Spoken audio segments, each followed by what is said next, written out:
ಇನ್ನು RCB ಸಂಭ್ರಮಾಚರಣೆಯ ವೇಳೆ ನಿಯಮ ಉಲ್ಲಂಘನೆಯಾಗಿದೆ. ಯಾವ ನಿಯಮಗಳ ಫಾಲೋ ಆಗಿಲ್ಲ. ಕಾರ್ಯಕ್ರಮ ಮಾಡೋದು ಬೇಡ ಅಂತ ಖಾಕಿ ತಿಳಿಸಿತ್ತು. DCP ಅವರು ಪತ್ರ ಬರೀತಾರೆ ಸತ್ಯವತಿ ಅವರಿಗೆ.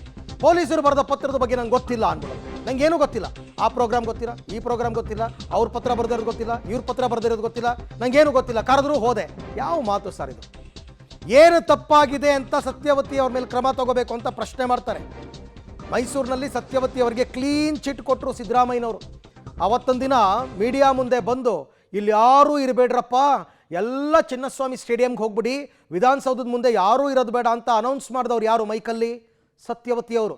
ಇವ್ರ ಮಾತು ಕೇಳೇನೆ ಜನ ಎಲ್ಲರೂ ಕೂಡ ವಿಧಾನಸೌಧದಿಂದ ಚಿನ್ನಸ್ವಾಮಿ ಸ್ಟೇಡಿಯಂಗೆ ಬರ್ತಾರೆ. ಅಲ್ಲಿ ಗದ್ದಲ ಉಂಟಾಗುತ್ತೆ, ಕಾಲು ತುಳಿತ ಆಗುತ್ತೆ. ಅವ್ರು ಏನೂ ಮಾಡೇ ಇಲ್ವಂತೆ. ಯಾವ ಕಾಗಕ್ಕ ಗುಬ್ಬಕ್ಕನ ಕತೆ ಹೇಳ್ತಾ ಇದ್ದಾರೆ ಮುಖ್ಯಮಂತ್ರಿಗಳು ನನಗೆ ಅರ್ಥ ಆಗ್ತಿಲ್ಲ. ಕಮಾನ್ ಸಿದ್ದರಾಮಯ್ಯನವರೇ, ಇಷ್ಟು ಅನುಭವ ಇರ್ತಕ್ಕಂಥ ರಾಜಕಾರಣಿ ನೀವು, ನಿಮ್ಮಿಂದ ಈ ಮಾತನ್ನು ನಿರೀಕ್ಷೆ ಮಾಡಿರಲಿಲ್ಲ. ಯಾಕೆ ಸತ್ಯವತಿ ಏನು ಮಾಡಿದ್ದಾಳೆ? ಸತ್ಯವತಿ ಏನು ಮಾಡಿದ್ದಾಳಪ್ಪ? ವಿಧಾನಸೌಧ ಮುಂದ್ಗಡೆ ಮಾಡೋದು ಕಷ್ಟ ಆಗುತ್ತೆ ಅಂತ ಹೇಳಿದ್ಮೇಲೆ ಎಲ್ಲಿ ವಿಧಾನಸೌಧದಲ್ಲಿ ಏನು ನಡೆದಿದ್ರಿ? ಅಲ್ಲ, ವಿಧಾನಸೌಧದಲ್ಲಿ ಏನು ನಡೆದಿದೆ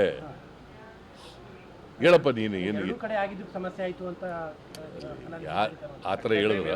ಅನಾಲಿಸಿಸ್ ನಡೀತಾ ಇರುವಂತದ್ದು ವಿಧಾನಸೌಧ ಆ ಥರ ಬರ್ತಿದಾರ ಹಂಗೆ ಅಲ್ಲಿ? ಇಲ್ಲ, ಆ ಥರ ಅಲ್ಲಿ ಬರ್ದಿಲ್ಲ. ಮತ್ತೆ ನೀನೇ ಪ್ರಶ್ನೆ ಮಾಡ್ತೀಯ? ಅಲ್ಲ, ನೀನು ಲೆಟರ್ ಓದ್ದವನು, ನೀನೇ ಇಂಟರ್ಪ್ರಿಟ್ ಮಾಡಿ ಬೇರೆ ಥರ ಇಂಟರ್ಪ್ರಿಟ್ ಮಾಡ್ತೀಯ? ಅದು ಬೇರೆ ಪ್ರಶ್ನೆಯ. ನೋಡಯ್ಯ, ವಿಧಾನಸೌಧದ ಮುಂದೆ ಮಾಡಿರುವಾಗ ಅಲ್ಲಿ ಪೊಲೀಸ್ನವರು ತಪ್ಪುಗಳು ಮಾಡಿದ್ದಾರೆ. ಯಾಕೆ ಸತ್ಯವತಿ ಏನು ಮಾಡಿದ್ದಾಳೆ? ಸತ್ಯವತಿ ಏನು ಮಾಡಿದ್ದಾಳಪ್ಪ? ವಿಧಾನಸೌಧ ಮುಂದ್ಗಡೆ ಮಾಡೋದು ಕಷ್ಟ ಆಗುತ್ತೆ ಅಂತ ಹೇಳಿದ್ಮೇಲೆ ಎಲ್ಲಿ ವಿಧಾನಸೌಧದಲ್ಲಿ ಏನು ನಡೆದಿದ್ರಿ? ಅಲ್ಲ, ವಿಧಾನಸೌಧ ರೈಟ್. ಈ ಎಲ್ಲ ವಿಚಾರಕ್ಕೆ ಸಂಬಂಧಪಟ್ಟಂತೆ ಮತ್ತಷ್ಟು ಮಾಹಿತಿ ನಮ್ಮ ಮೈಸೂರು ಪ್ರತಿನಿಧಿ KP ನಾಗರಾಜ್ ಅವರಿಂದ ಪಡ್ಕೊಳ್ಳೋಣ. KP, ಸಿದ್ದರಾಮಯ್ಯನವರು ಮೈಸೂರಿಗೆ ಬಂದಾಗೆಲ್ಲ ಇಂಥ 1000 ಬೈಟ್ ಕೊಟ್ಟಿದ್ದಾರೆ. ಇವತ್ತು ಕೊಟ್ಟಂತಹ ಅವರ ಬೈಟ್ನಲ್ಲಿ, ಅವರ ಮಾತಿನಲ್ಲಿ ಏನನ್ನಿಸ್ತು ತಮಗೆ ಅಂತ? ಪೊಲೀಸರು ತಪ್ಪು ಮಾಡಿದ್ದಾರೆ ಅಂತಾರೆ, KSCA ತಪ್ಪು ಮಾಡಿದೆ ಅಂತಾರೆ, ಸತ್ಯವತಿ ಅವರು ಏನೂ ತಪ್ಪು ಮಾಡಿಲ್ಲ ಅಂತಂತಾರೆ. ಇವರೆಲ್ಲ ಬರೋದು ಯಾರ ಅಧೀನದಲ್ಲಿ? ಮುಖ್ಯಮಂತ್ರಿಗಳ ಅಧೀನದಲ್ಲಿ ತಾನೆ.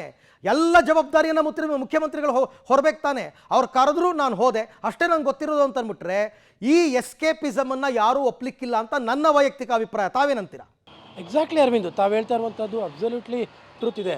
ಅದನ್ನು ಮೀರಿ ಇನ್ನೊಂದು ಮಾತಿದೆ ಅರವಿಂದ್. ನಾನೊಂದು 3-4 ಬಾರಿ ಕೇಳ್ತೀನಿ ಸಿದ್ದರಾಮಯ್ಯವ್ರನ್ನ, ಈ ಪ್ರಕರಣದ ನಿಮ್ಮ ಮನಸ್ಸಿಗೆ ನೋವಾಗಿದೆಯಾ? ಈ ಪ್ರಕರಣದಿಂದ ನಿಮಗೆ ಒಂದು ರೀತಿಯಾದಂಥ ನೋವು ಉಂಟಾಗಿದೆಯಾ ಅನ್ನುವಂಥ ಪ್ರಶ್ನೆ 3 ಸತಿ ಕೇಳ್ತೇನೆ. 3 ಸತಿಗೂ ಅವರ ಬಾಯಿಂದ ನೇರವಾಗಿ ಹೌದು, ನನಗೆ ಈ ಪ್ರಕರಣದಿಂದ ನೋವಾಗಿದೆ, ವೈಯಕ್ತಿಕವಾಗಿ ನೋವಾಗಿದೆ ಅನ್ನುವಂಥ ಉತ್ತರವನ್ನೇ ಬರೋದಿಲ್ಲ. ಸತಾಯಿಸಿ ಮತ್ತೆ ಪ್ರಶ್ನೆ ಕೇಳಿದಾಗ ಹೌದು, ನಿನಗೂ ನೋವಾಗಿದೆ ತಾನೆ, ನನಗೂ ನೋವಾಗಿದೆ ಅನ್ನುವಂಥ ಉತ್ತರವನ್ನು ಕೊಡ್ತಾರೆ. ಆ ಲೆವೆಲ್ಗೆ ಮುಖ್ಯಮಂತ್ರಿಗಳು ಯಾಕೆ ಇಳಿದ್ರು ಅನ್ನುವಂಥದ್ದು ನನಗೆ ಅರ್ಥ ಆಗ್ತಾಯಿಲ್ಲ. ಅದರ ಜೊತೆಗೆ ಇವತ್ತು ಮುಖ್ಯಮಂತ್ರಿಗಳು ಅರವಿಂದ್ ಒಂದು ರೀತಿಯಾಗಿ ಪೊಲೀಸರ ಮೇಲೆ ಒಂದು ರೀತಿಯಂಥ ಚಾರ್ಜ್ ಶೀಟನ್ನು ಇವತ್ತು ಸಿದ್ದರಾಮಯ್ಯನವರು ಇವತ್ತು ಫ್ರೇಮ್ ಮಾಡಿದ್ರು. ನಾವು ಯಾಕೆ ಪೊಲೀಸರ ಮೇಲೆ ಕ್ರಮ ಕೈಗೊಂಡಿದ್ದೀವಿ ಅನ್ನುವಂಥದ್ದನ್ನು ಸಮರ್ಥನೆಯನ್ನು ಮಾಡಿಕೊಳ್ಳುವಂಥ ದೃಷ್ಟಿಯಿಂದಾಗಿ ಕೆಲವೊಂದಿಷ್ಟು ಆಫೀಸರ್ಸ್ನ ರಕ್ಷಣೆ ಮಾಡುವಂಥ ಕೆಲಸವನ್ನು, ಪರ್ಟಿಕ್ಯುಲರ್ ಆಗಿ ಸತ್ಯವತಿಯವರ ವಿಚಾರದಲ್ಲಂತೂ ಸಂಪೂರ್ಣವಾದಂಥ ಕ್ಲೀನ್ ಚೀಟನ್ನು ಮುಖ್ಯಮಂತ್ರಿಗಳು ಕೊಟ್ಬಿಟ್ರು. ಯಾಕೆ ಅಂದರೆ ಮುಖ್ಯಮಂತ್ರಿಗಳ ಪ್ರಕಾರವಾಗಿ ವಿಧಾನಸೌಧದಲ್ಲಿ ಯಾವ ಗಲಾಟೆಯೂ ನಡೆದಿಲ್ಲ, ಚಿನ್ನಸ್ವಾಮಿ ಸ್ಟೇಡಿಯಂಗೂ ನನಗೂ ಸಂಬಂಧ ಇಲ್ಲ. ಇದು ಪದ ಬಂದಿರುವಂಥದ್ದು ಮುಖ್ಯಮಂತ್ರಿಗಳ ಬಾಯಲ್ಲಿ ಅರವಿಂದ್. ಚಿನ್ನಸ್ವಾಮಿಯ ಸ್ಟೇಡಿಯಂಗೂ ನನಗೂ ಸಂಬಂಧ ಇಲ್ಲ, ವಿಧಾನಸೌಧದಲ್ಲಿ ಯಾವ ಗಲಾಟೆಯೂ ನಡೆದಿಲ್ಲ. ಅರ್ಥ ಆಗ್ತಾ ಇಲ್ಲ ಅರವಿಂದ್.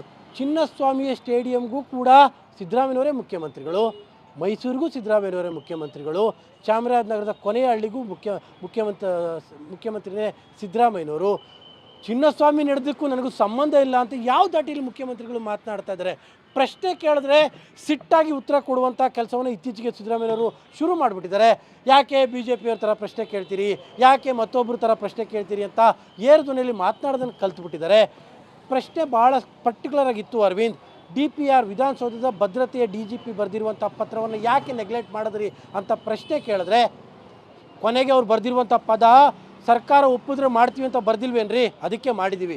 ಸತ್ಯವತಿದು ಯಾವ ತಪ್ಪು ಇಲ್ಲ, ಯಾಕೆಂದರೆ ಯಾವ ಗಲಾಟೆಯೂ ನಡೆದಿಲ್ಲ ಅನ್ನುವಂಥ ಸಮರ್ಥನೆಯನ್ನು ಕೊಡ್ತಾರೆ. ಒಂದು ರೀತಿಯಾಗಿ ಪೊಲೀಸರ ಮೇಲೆ ಚಾರ್ಜ್ ಶೀಟ್ನಂತೂ ಇವತ್ತು ಸಿದ್ದರಾಮಯ್ಯನವರು ನೀಟಾಗಿ ಮೈಸೂರಿನಲ್ಲಿ ಫ್ರೇಮ್ ಮಾಡಿದ್ದಾರೆ. Arvind, KP, thank you. ತಮ್ಮೆಲ್ಲ ಮಾಹಿತಿಗಾಗಿ ಧನ್ಯವಾದ. ಮುಖ್ಯಮಂತ್ರಿಗಳು ಇರ್ಬೋದು, ಅವ್ರು ಸಮರ್ಥನೆ ಮಾಡ್ಕೋಬಹುದು. ನೀವು ಆರಂಭದಲ್ಲಿ ಈ ಘಟನೆ ನಡೆದಾಗ ಪೊಲೀಸರ ತಪ್ಪೇ ಇಲ್ಲ, ಅವರ ವೈಫಲ್ಯವೇ ಇಲ್ಲ ಅಂತ ಹೇಳಿಬಿಟ್ಟು ಎಕ್ಸ್ನಲ್ಲಿ ನೀವು ಅದನ್ನು ಹಾಕ್ಕೊಂಡು ಪೊಲೀಸರನ್ನ ಅಮಾನತು ಮಾಡಿದಾಗಲೇ ಅರ್ಥ ಆಗಬೇಕು ಜನರಿಗೆ.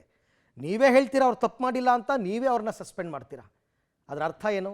10 ಲಕ್ಷ ಇದ್ದ ಪರಿಹಾರವನ್ನು 25 ಲಕ್ಷಕ್ಕೆ ಏರಿಸ್ತೀರಾ. ಅದರ ಅರ್ಥ ಏನು? ಮೌನಕ್ಕೆ ಜಾರಿದ್ದಾರೆ DCM DK ಶಿವಕುಮಾರ್. ಅದರ ಅರ್ಥ ಏನು? ಪರಮೇಶ್ವರ್ ಅವರು ಮಾತಾಡಲ್ಲ ಅಂತ ಇದ್ದಾರೆ. ಅದರ ಅರ್ಥ ಏನು? ಅದರ ಅರ್ಥ ತಪ್ಪು ನಮ್ಮಿಂದ ಆಗಿದೆ, ಪ್ರಮಾದ. ಸತೀಶ್ ಜಾರಕಿಹೊಳಿ ಅವರು ಒಪ್ಕೊಂಡಿದ್ದಾರೆ, ಪ್ರಿಯಾಂಕ್ ಖರ್ಗೆ ಅವರು ಒಪ್ಕೊಂಡಿದ್ದಾರೆ.